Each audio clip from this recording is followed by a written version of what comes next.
Well, as we take a look at weather once again here this week, we have more stories and headlines to keep an eye on here as we are in the back half of the month of June now and working towards the 4th of July time period. What exactly is going on in terms of weather?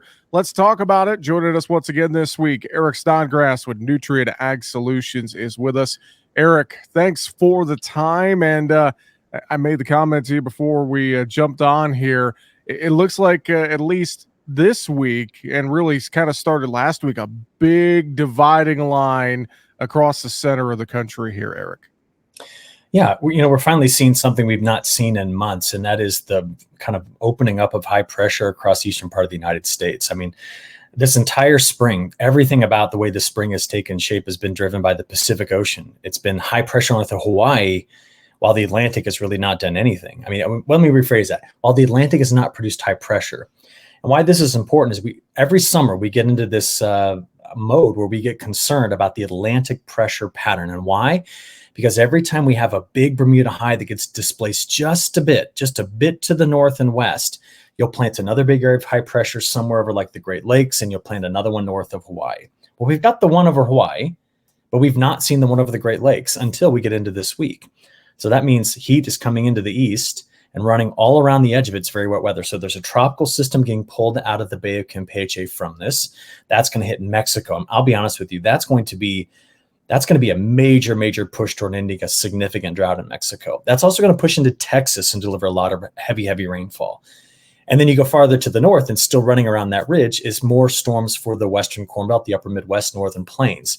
Some places in Minnesota may pick up an additional 2 to 4 inches of rain just at the beginning of this week alone with the heavy rains that are coming through there. In fact, while we're recording this, there's a system rolling through that area right now. So if you get to the south and east of that one spot, which is like the Ohio Valley, that's where the heat's on. The excessive heat watches are in place. But this is, remember, an excessive heat watch is a combination of heat and humidity. And that's what I want folks to think about. We've not shut down the Gulf of Mexico. There's transport of moisture still happening. It's just that in that pocket right there over the eastern Corn Belt, over the Ohio Valley, we've got heat. Storms will pop on the heat of the day, but they're isolated little events. And overall, that's why it looks like a drier forecast for that region as temperatures climb to the mid and upper 90s. By the way, while we're talking about all of this, there's a winter storm warning in the northern Rockies and frost and freeze advisories in the Great Basin. So if you want to talk about an amplified pattern, mid-June's got it for us. And that's where we are right now. So it's fun for me to see something crazy happening like this. But a lot of us are just concerned about what it could mean going forward. I was gonna say, I mean, you look at all those different hazards and everything from the heat to the winter weather that you mentioned there in the west, and man, oh man, crazy weather patterns set up here. And in thinking about the center there of the country, or at least the upper Midwest, northern plains, western Corn Belt, those are some areas too, Eric, that have seen their fair share of rainfall really in the last month or so, haven't they? They have, but at the same time, Jesse, I'm looking, I have my other screen over here, I have a map on it that looks at recent precip, and I've got pockets in central and southern Iowa, in Illinois, getting into Indiana, that have not had that rain. Now, you've got water in the profile, but there's a few places where we've started to see some of that dry up, and crops are fine right now in those areas. But we're like, all right, if we're going to bring in some mid-90s heat, just thank goodness it's June and not mid-July. Now, for that same area, the other thing to think about was this is the same spot that, referencing what you were talking about, the wet weather, delayed them back in early May for 2 weeks. So normally at this time, we're talking about corn just racing up and, 4th of July to the 10th of July pollination time period. I think we have to push all that back about 10 to 15 days for a lot of the corn crop. I think this is now a mid to late July pollination event. And so just what everyone's wondering is, okay, most of us in this field have been saying hot summer. We have a pretty conclusive evidence that's going to be a hot summer, but can we get some rain out of it too? And if we can, the crop will be there. Remember, hot and stormy weather presents a whole new set of management practices to make sure that you've got, the yield in place there. But that still seems to be the case. Let's talk a little longer range, and I want to start with La Nina. Saw a report a few days ago. It sounds like that La Nina is officially over. Is that true, Eric? Well, this whole thing about people trying to predict La Nina and El Nino events. So El Nino, that is done. We know that was last winter. And then the ocean temperatures crashed toward La Nina, and they just are kind of stalling out at neutral. And this was anticipated. We didn't expect full-blown La Nina by early summer. We expected by late summer into fall. So what's its influence going to be? Well, just a reminder, you can have a full-fledged La Nina in summer, and it's still, if you want to know what its correlation is with any part of the Corn Belt with the weather patterns, it's like 0.3.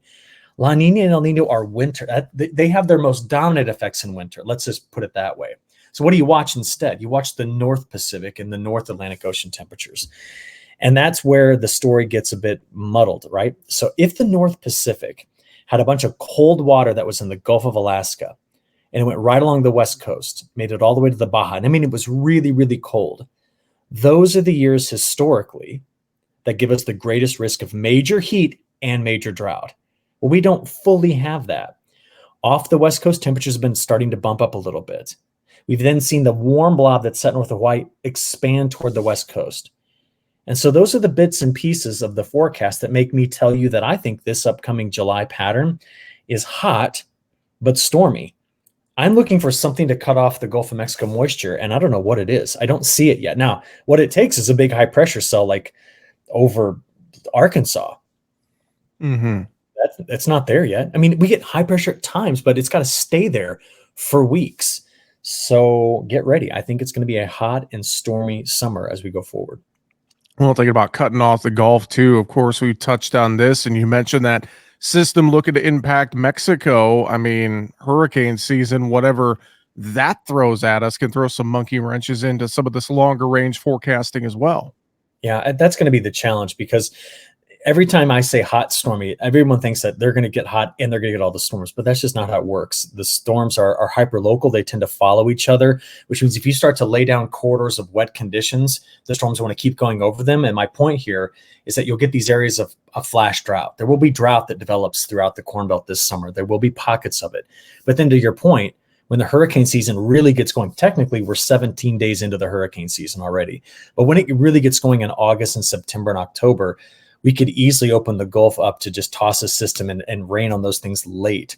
Will it be late enough, or I guess I should say early enough, that the crop can use it, or will it be too late for the crop to not use it and be more of a detrimental effect? That'll be the question. So, Jesse, I don't think I've ever felt like really, really good about a summer forecast ever in my life. I feel really good about them when summer's done and I can look back and go, oh yeah, we got that right and we got that wrong. And this is one of those summers where I think the fact that the flow is starting to really transition into Canada and just stay there means that we won't be able to do really good longer range forecasting.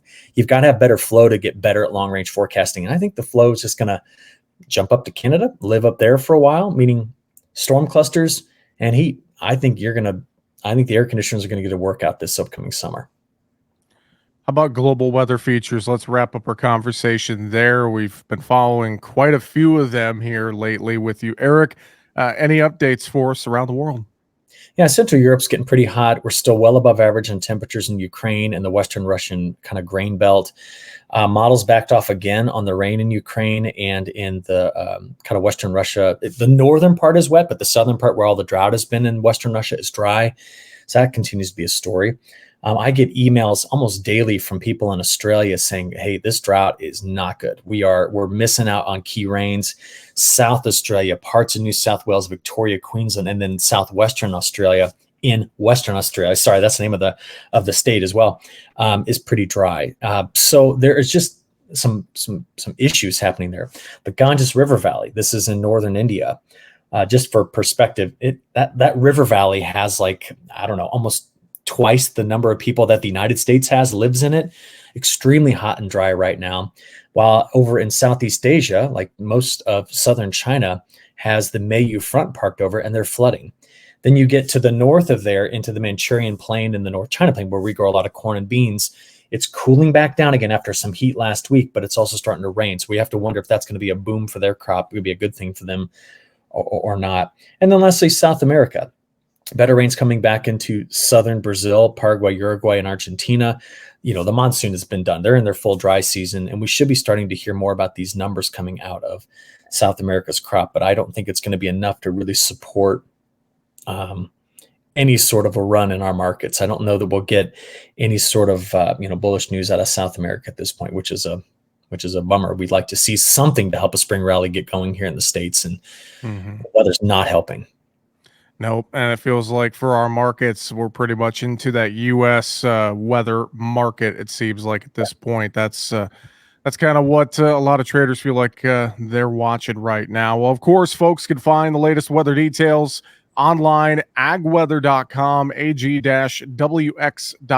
is where you could find links to all of Eric's work, his weekly newsletter, and more. Agweather.com. Eric Snodgrass, Nutrient Ag Solutions. Always good to talk with you, my friend. We'll have a good week. We'll talk to you next week. Sounds good. See you, Jesse.